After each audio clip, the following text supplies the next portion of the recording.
Schrijf jij een out-of-office tekst, zowel in het Engels als in het Nederlands, nu je op vakantie gaat?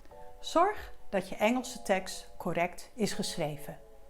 Houd je tekst simpel, to the point en hou het vooral zakelijk. Geef de periode aan dat je weg bent en wie jouw werk waarneemt of dat je zo spoedig mogelijk contact opneemt. Een kort voorbeeld. Thank you for your email. I am out of the office until date. For urgent questions, please contact Angela at telephone number.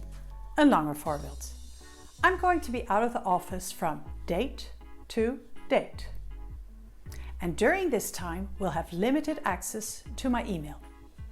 If your message is urgent, please contact alternative contact information. Otherwise, I'll respond to your email as soon as I can when I return.